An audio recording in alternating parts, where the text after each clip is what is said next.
By 2014, the railway station buzzed with life, filled mostly with locals speaking in thick Slavic accents. It was Victory Day, but not a Russian flag was in sight. Instead, national flags fluttered defiantly across the platforms. I bought a ticket to Berevskhat, a remote station deep in the countryside. From there, I had to cross a river to reach Goria, and beyond that lay the NATO-controlled border. My travel documents were American military warrants, faded, unofficial. Luckily, the worn paper helped me stay under the radar.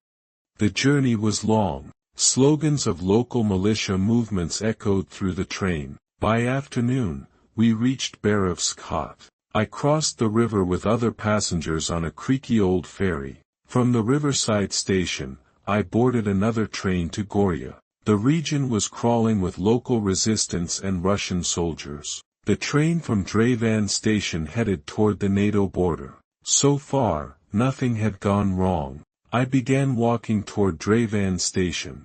The terrain was flat. In several places, burnt-out tanks littered the fields, remnants of brutal clashes. These charred hulks told stories of how young locals stood against Russian artillery, managing to devastate entire brigades. As I moved through the fields between Havel and Bandov stations, I felt eyes on me. Someone was tailing me. At first, I ignored it, but after crossing 2 or 3 fields, my instincts flared. I was trained. I knew surveillance when I saw it. The man in local clothing stayed far enough to be safe but close enough to keep me in sight. I slipped into a cluster of bushes and sprinted out the other side. Ahead, the signal lights of Balvan station shone dimly. I hurried toward them. Crowds had gathered, waving flags and chanting slogans. Russian soldiers were everywhere, blending in. When I glanced back, my pursuer had vanished, but I couldn't relax. Intelligence agents don't give up easily. I joined the crowd at the station. I had plenty of cash, but didn't know where to get a ticket. I asked a man in broken Russian. He eyed me and pointed vaguely. Suddenly, a voice barked, "Where are you going?" I turned. It was the same man who had tailed me, now with Russian soldiers. I answered in a mix of Russian and English, "Just traveling." "What's the issue?" He looked at the soldiers and muttered, "My job's done." Then he disappeared.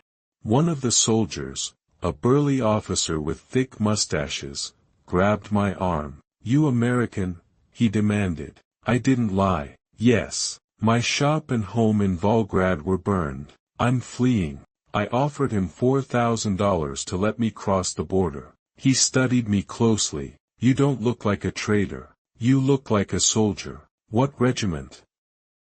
I said nothing. He took my cash, bound my hands, and took me to the company headquarters.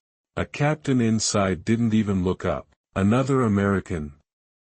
Send him to the holding cell." I begged. "I'm not a spy. I'm just a shopkeeper trying to escape." He didn't care. Later that evening, they placed me on a train filled with American POWs. Windows were barred. Guards stood by. The other prisoners stared silently, tired, defeated, but defiant.